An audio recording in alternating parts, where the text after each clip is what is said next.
You saw the title, you know what the vibes are, babes. Today, I'm coming out as, you'll never guess it, a virgin. Yeah, I know, babes. Well, I guess you probably read the title. If you're new here, hello, my name is Brett Park, and I would like to formally introduce myself as a 22-year-old virgin. Yes, ma'am. Even though nothing has happened, babes, there's ironically a lot to talk about. So we're gonna get into everything. I even had to write down my thoughts in a damn journal because, babe, there's so many to go through. First and foremost, let's just get this out of the way. It has been a choice, okay? I know I'm not the most attractive person. I could probably go to Korea. They can tell me everything wrong with my face and give me a complete refacialization. I understand that's a possibility and one I might consider. In this video, I'm probably gonna talk about how I grasped the concept of virginity, what it's like to be a late bloomer, and hopefully by sharing some of my experiences or lack thereof, it could help some people out because I know growing up, I always felt like there was something wrong with me for a multitude of reasons besides sexuality and gender identity, but also just not wanting to experience that physical intimacy just yet, which is so crazy too because think about this, babe. Because as much as there's like an overarching social shame for having sex, physical intimacy beyond just like procreation, because babes, religion is up sometimes, especially like thinking about like the origins of virginity and like what that even means. There's also another shame like around younger people if you haven't had sex yet. So in my brain, I'm like, babes, like what do you want? What are you gonna shame me for? Pick and choose. Pick and choose your battle, babe. Now, if you are new, you may not have seen my art, but for those who have, you know that my art is very explicit and talks about sexuality a lot in somewhat provocative ways. A lot of cartoon pee-pees, a lot of hands going certain places, a lot of holes and XYZ. And this is because I talk about the theoretical background of sexuality, not because these are direct experiences. And so even though these self-portraits seem hyper-personal, I find a certain distance to them. That's why it may be a bit shocking for y'all to find out that I'm literally a virgin. Now this is super random, but I went to an astrology reader. They said that all my sexual energy goes into my artwork and that leaves like none for me. Wow, I'm gonna be saying sexuality a lot in this video. For me.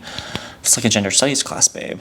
Welcome to Berkeley. First of all, stop clocking me. Second of all, that was too real. I'm okay with that because art is above all in my life. It's the one thing I want to do every single day. I wake up, I think about painting. I wake up, I think about a performance art piece I could do. I'm training for a performance art piece. I do everything to try to invest in my artistic practice. Maybe it's because I'm a Capricorn, but work is above everything else. And so if my art practice is my work, then like I'm gonna invest as much time and energy as there is possible. So I'd rather that and stay a little virgin than to have an art practice that absolutely flops and fails, in my mind. Also, I'm just gonna talk about my art practice for a hot sec. There's never another figure in the painting. If there is another figure, it's just like a double self-portrait or triple self-portrait. Also, I'm always talking about the stereotypes that are imposed on me. So these labels that are assigned to me based on not what the label actually means, but what it represents. For example, when I was in like elementary school, kids would like call me gay on the playground, right? Because I talk in a flamboyant way. I was expressing myself through like dancing around the field, skipping, picking flowers with my friends. And that was like gay, right? But like the actual definition of gay is very unstable. That being like men who have sex with men. In some cultures, that's not gay. It's only gay if you're actually the bottom. In other cultures, it's like, oh, if you're in a romantic relationship or setting with another man, then you are gay. And it gets even more complicated when you add this whole dimension of gender being a complete social construct, and then you throw in how being gay is completely reliant on like gender binaries and the masc and the femme. I explained that terribly, but because this whole definition of gay is unstable, then everything operates in a fictional space because it's literally a human construct. So I'm trying to reflect through my own self-image how I relate to these stereotypes and trying to act as a mirror so people in the audiences looking at my artwork can understand the stereotypes that are imposed on me, that being that like gay people are hypersexual, but also using my body in a way where it's more diagrammatic of the social theories and the queer theory that I'm understanding. So for me, it's not important that it has to come from a personal experience because I'm just trying to think about how I internalize all these stereotypes, information, and labels. I think that was more confusing. But if you get it, you get it.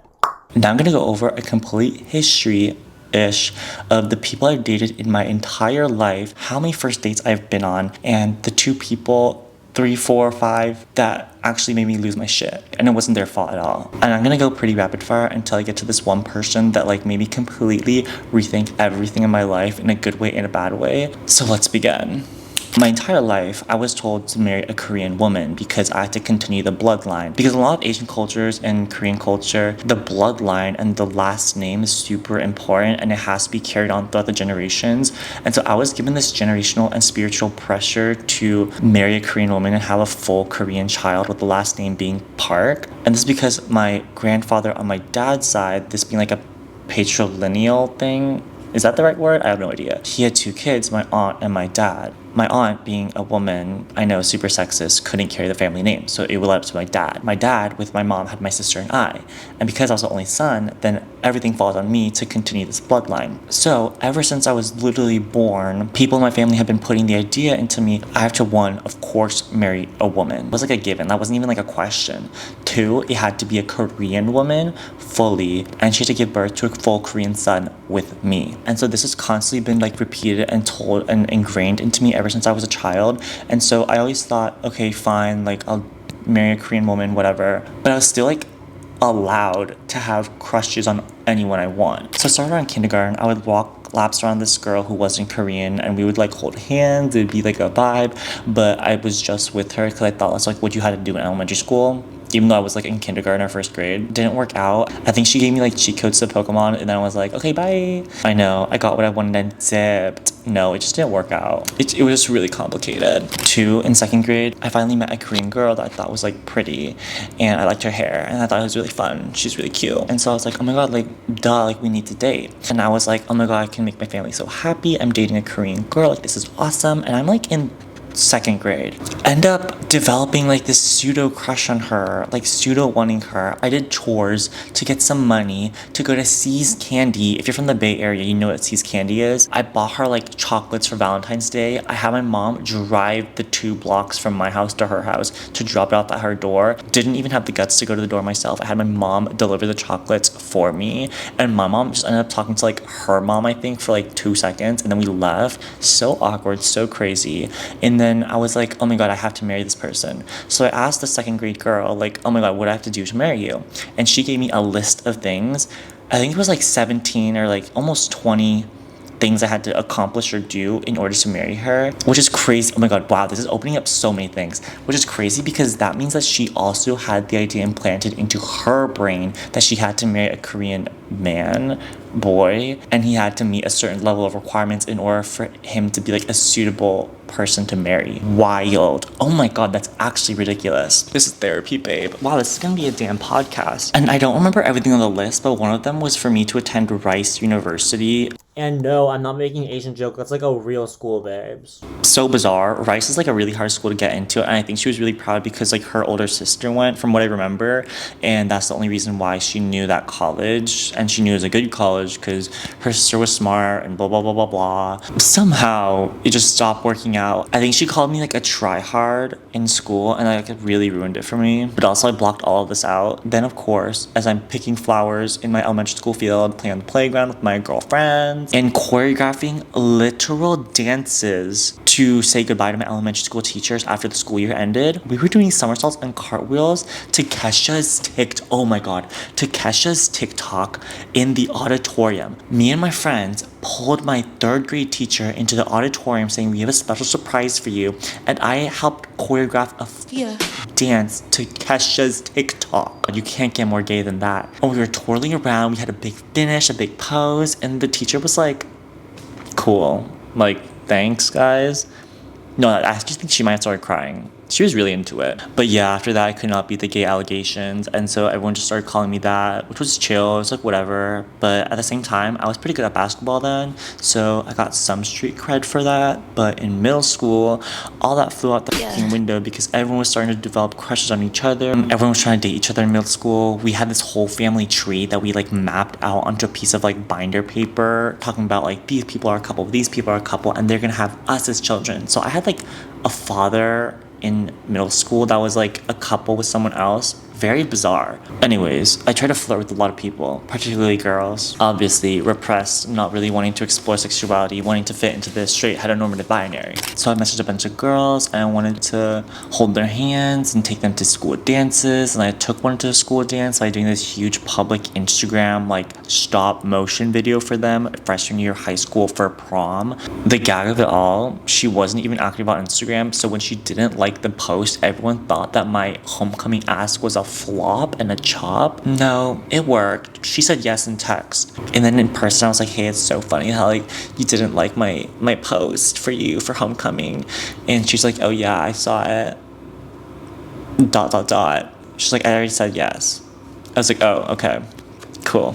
That was the end of my straight era.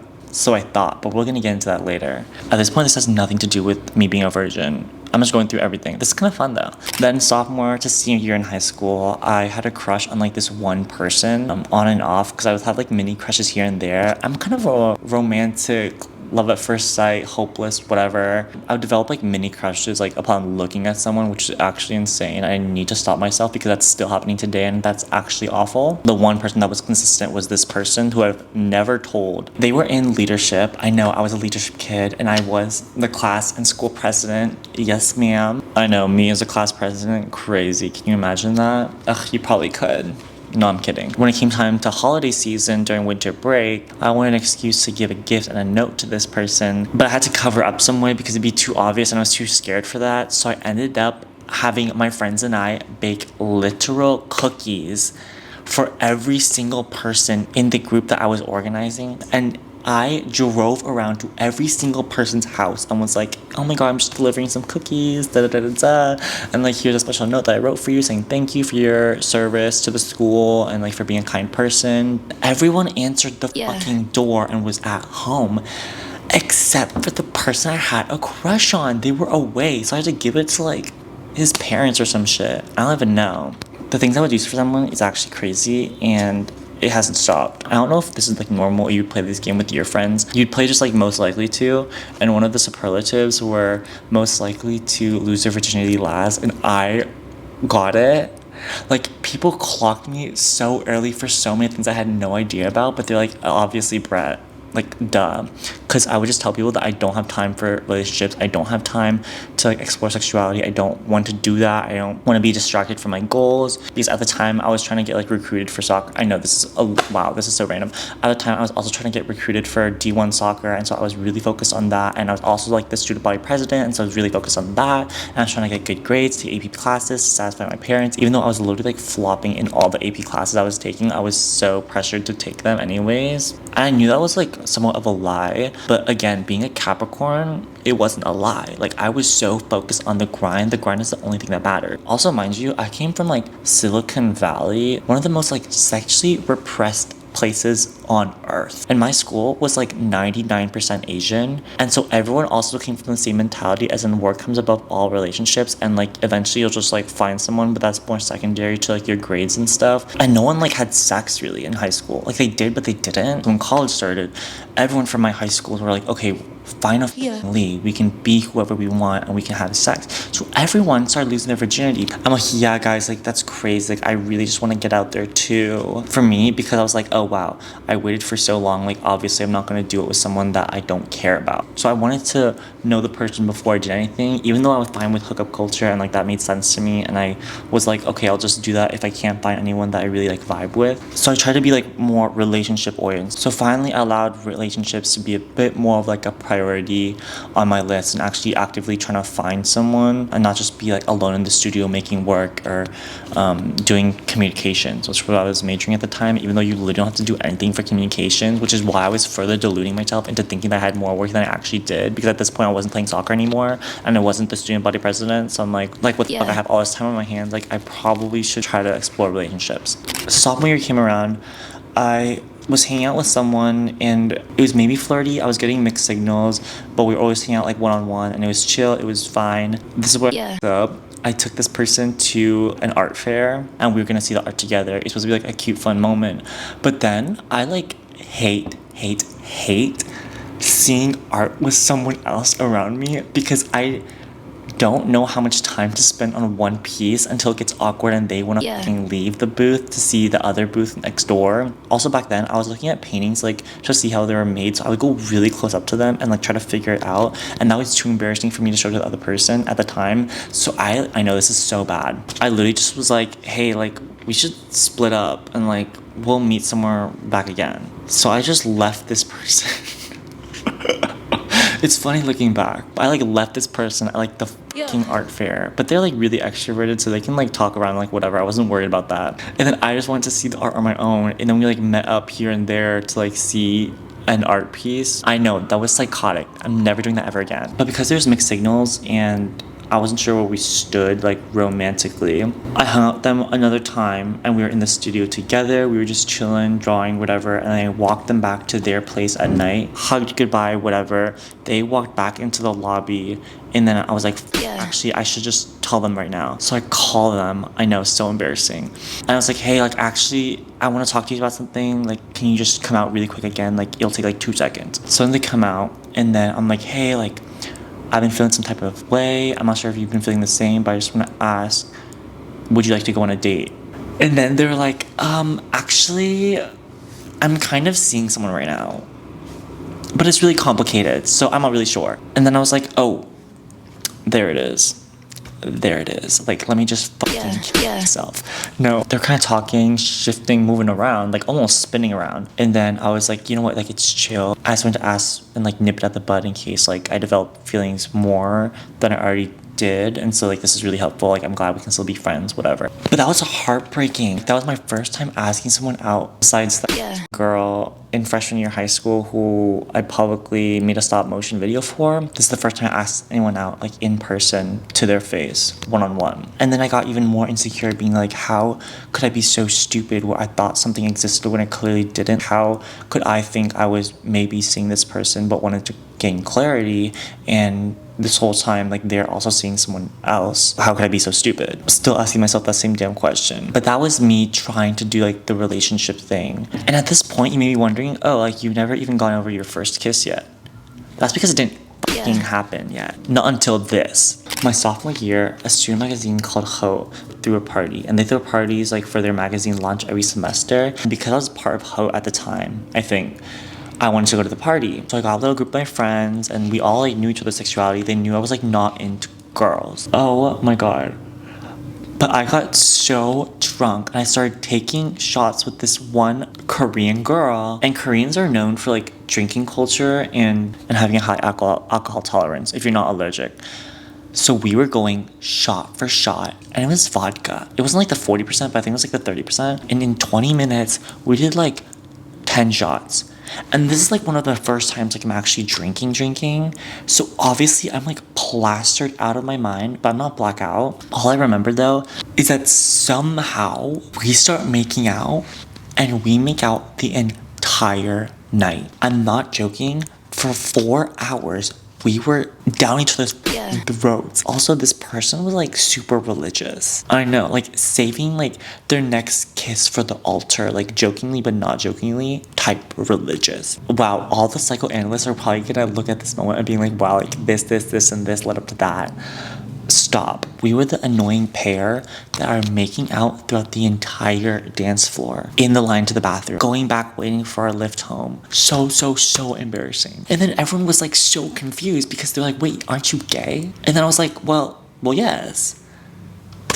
But that happened. And the gag of it all is that after that, the religious person I was kissing, Christian Korean girl, went on an 8-month mission trip to Mexico.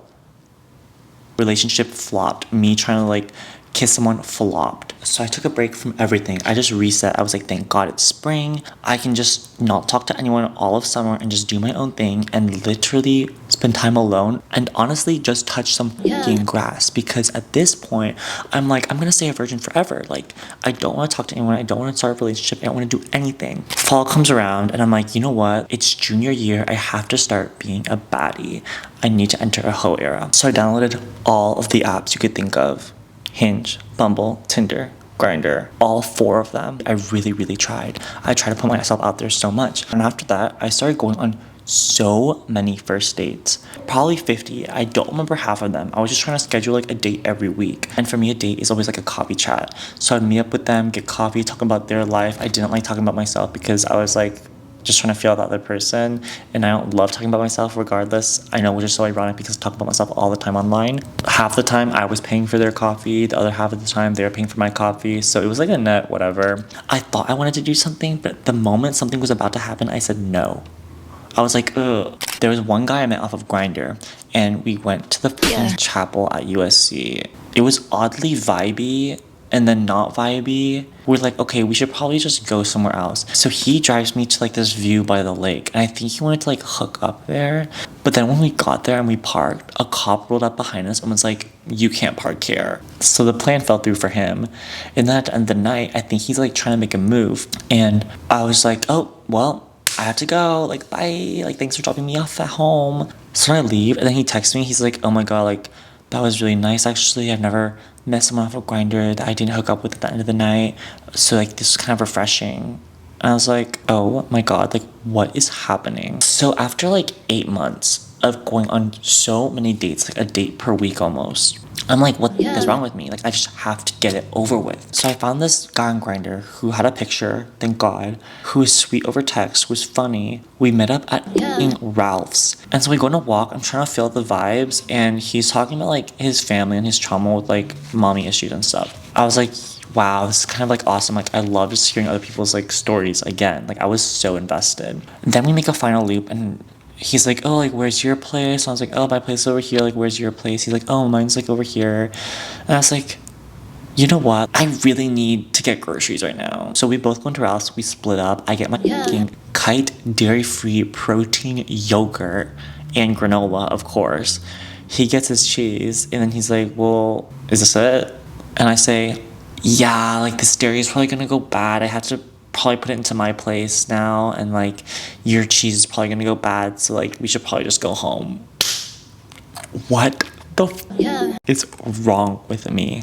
Nothing. That was everything. You can't just take a guy who's expecting like sex to the grocery store.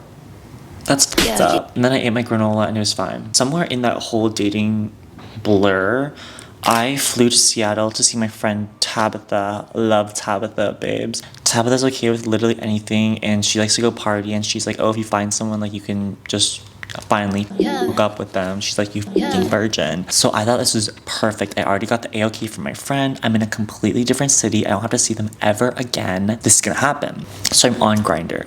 I'm like trying to find the perfect person to hook up with. I find a couple people, whatever. Spoke to me at a bar with this one person. They didn't show up, but they said they did show up. And then because we didn't see each other at the bar, they thought I didn't exist and they blocked me off of Grindr.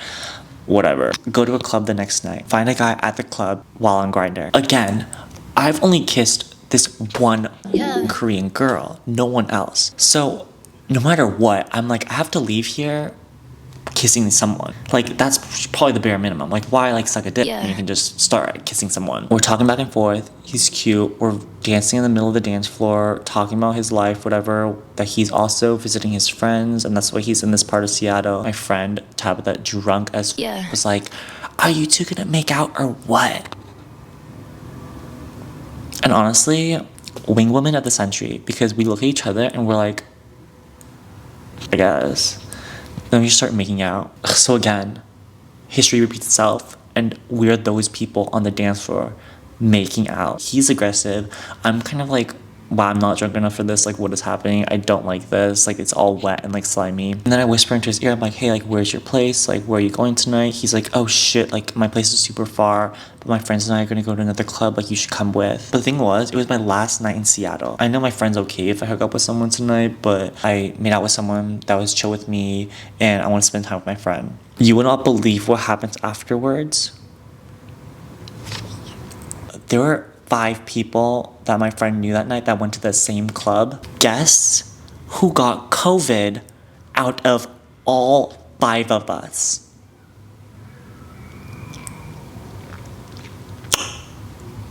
Yeah, I am 99% sure that my makeout session with this fucking man from Grindr gave me COVID. I was regularly testing, but COVID can take a couple days to show up that you have COVID. So I fully flew back to my fucking house with my parents and sister. Found out 3 days later that I had COVID. And every single person in my family after that got COVID. That to me was traumatic. Now, thank God everyone in my family was okay. The fact that that man could have given me COVID, which gave my entire family COVID, was crazy because it was the first guy I had kissed. Looking back, like to convince myself that there was a whole other possibility of me getting COVID at a different club, at a different point. Maybe I got it on the plane. Maybe it didn't have to do with that guy. I like to think that it does not have to do with the guy.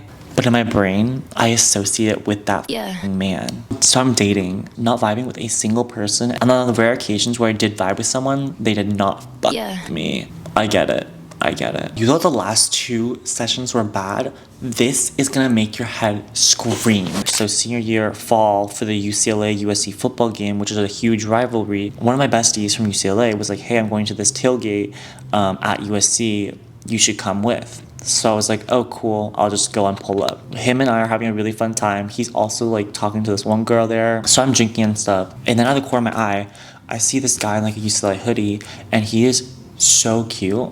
Like, when I tell you he's the prettiest person I've ever seen, genuinely true. And my friends and I are about to leave. We're gonna go to like the local bar. But before I leave, I'm like, okay, I just need to tell this person like they're so pretty. Because I wasn't even trying to flirt at this point. I was just trying to genuinely give them a compliment because, wow, like, gorgeous. And they didn't have like this stuck up attitude either. I was like, hey, like, oh my God, like, you are so pretty, and like your eyebrow piercing so awesome, like when'd you get it? To reiterate, I was not expecting anything out of this. I thought it would just be like a one and done compliment, but the conversation kept going. I was playing beer pong with them, and it was a vibe, and I was like, wow, like my man. Got his Instagram, and we started texting like every single day. Hey, how are you? Good morning. Da da da da da.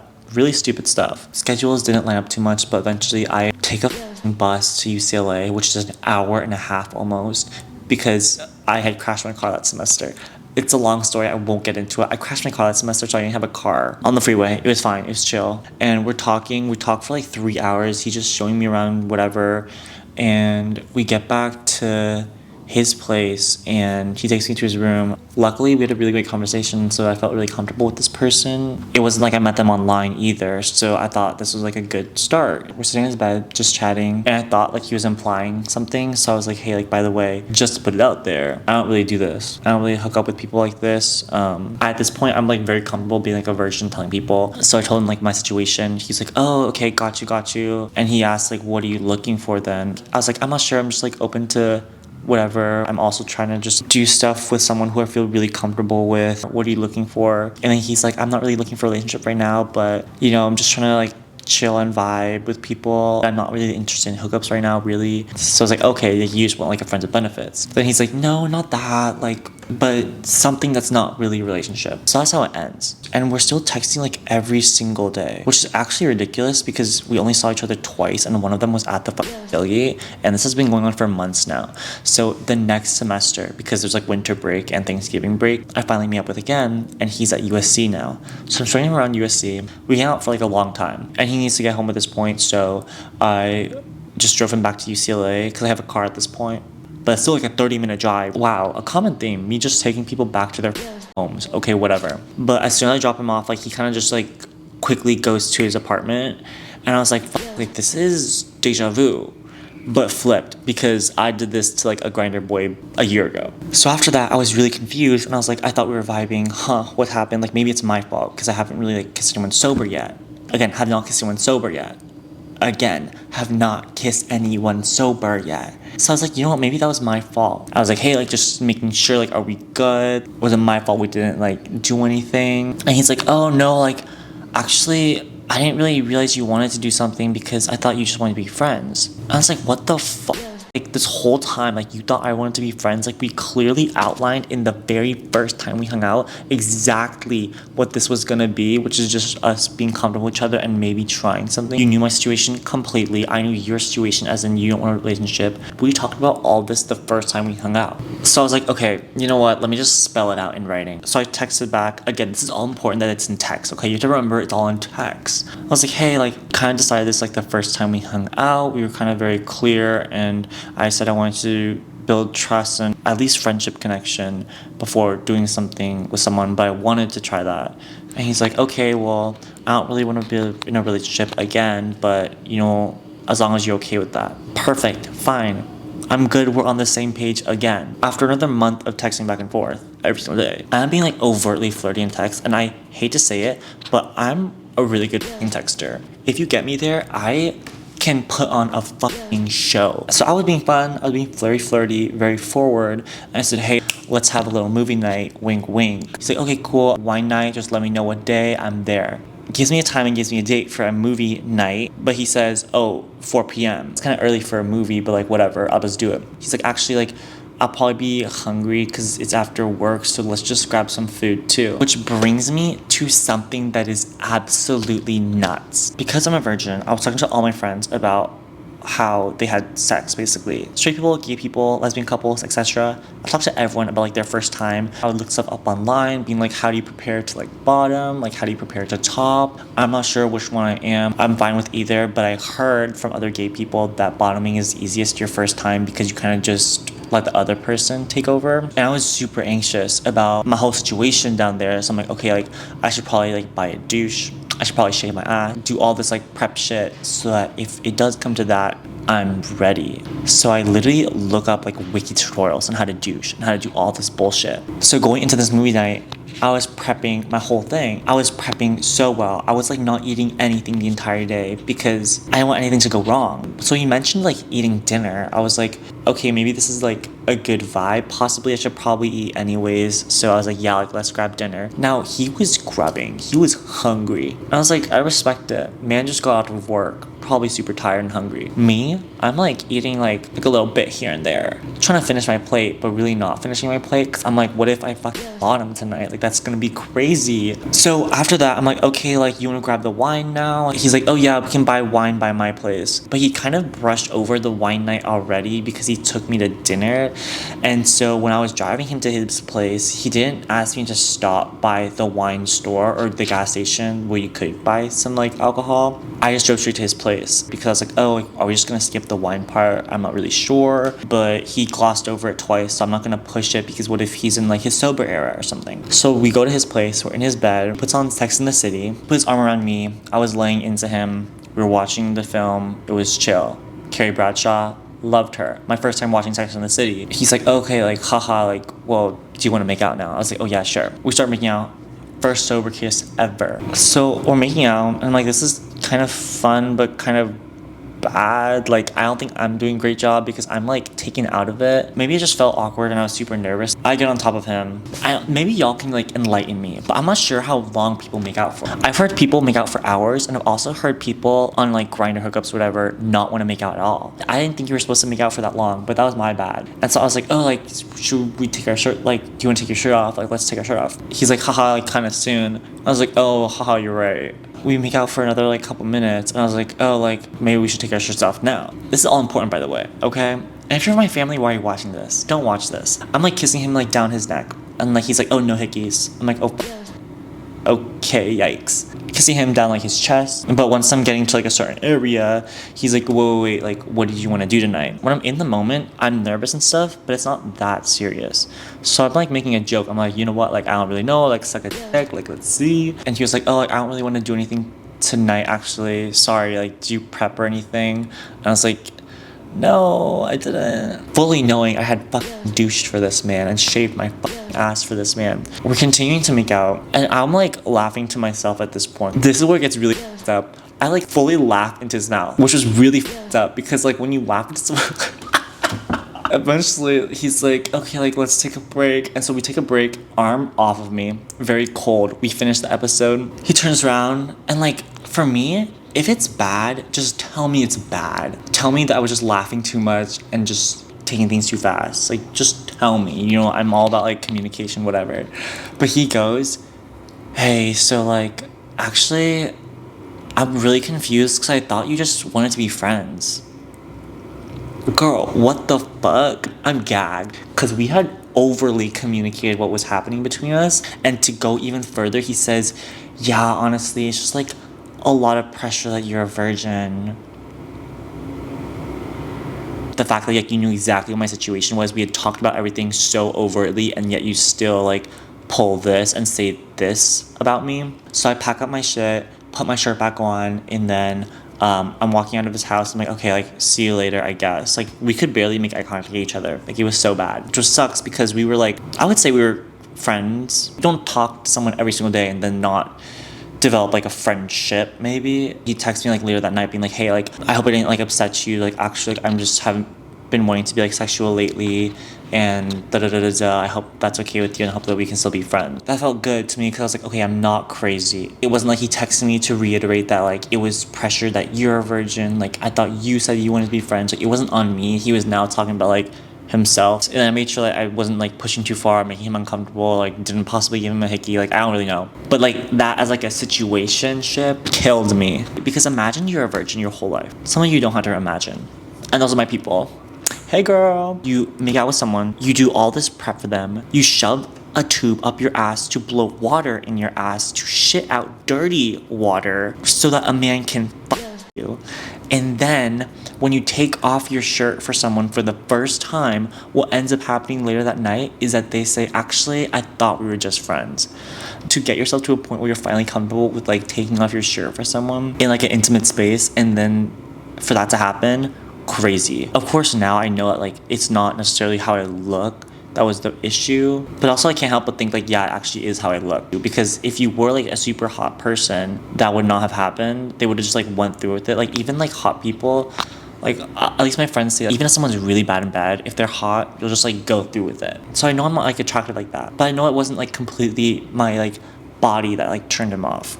And I know that now, but after a while, I thought it was just me. I got more comfortable with my body after I got over the hump of me like not looking great. But essentially, I'm still a virgin. I'm open to anything. I'm open to the possibility of change, but I think I just need to take a break from everything and everyone, because I've been so crazy boy/person obsessed for a while now, where I'm kind of just over, tired, and bored of it.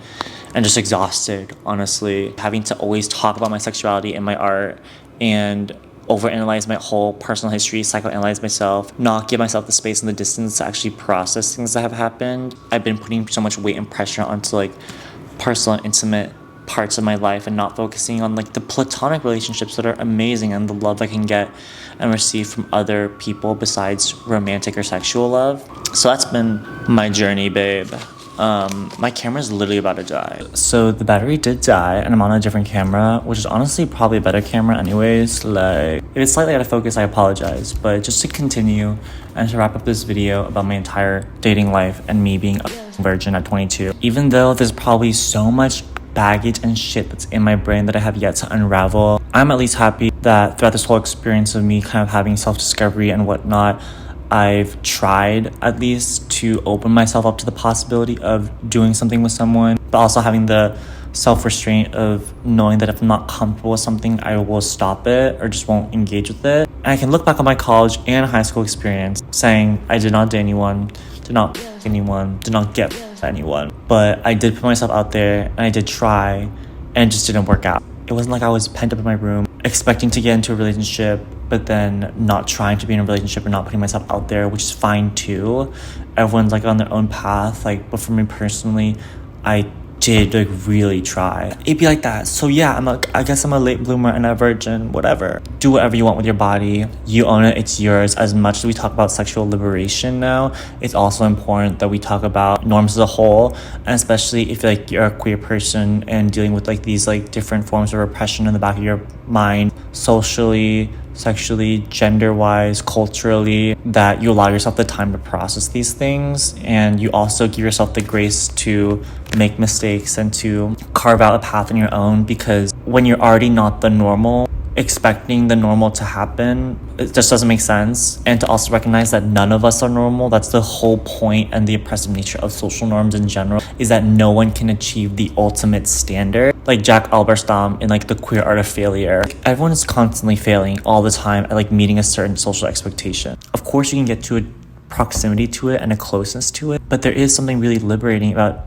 understanding how we're all failing constantly at meeting these norms, some more than other. And so it can be a positive thing. You're carving your own path. You're doing what you want to do with your body, and no one can judge you for it. No one can take that away from you. Everyone should be able to go on a journey of self-exploration, and I just want to let you know that you're not on it alone. Even though we're taking different paths, babe, you and I, we're in the same boat. I hope that is something positive that you can take away from this video, if not entertaining me constantly fucking up everything in my life. So with all that being said, follow me on Instagram at BrettPaint. Just kidding, but not really. This is like a bit of a different video, but if you do want to follow me or my art journey, or want to hear more about long conversations like this, I have so many other stories to tell / more in-depth versions of each story I told that I can do in other videos if you want that. I think that's the end of the video, y'all. Thank you so much for watching. If you like the video, like the video. If you have fun comment, critique, or joke to share, comment down below. And if you like me, my art, want to follow my journey as an art student in LA, you can subscribe. Oh my god, not as an art student in LA. I graduated. If you want to follow me and my journey as an artist in LA, you can subscribe. It's a fun time here. And I think that's the end of the video, y'all. That's the end of the video.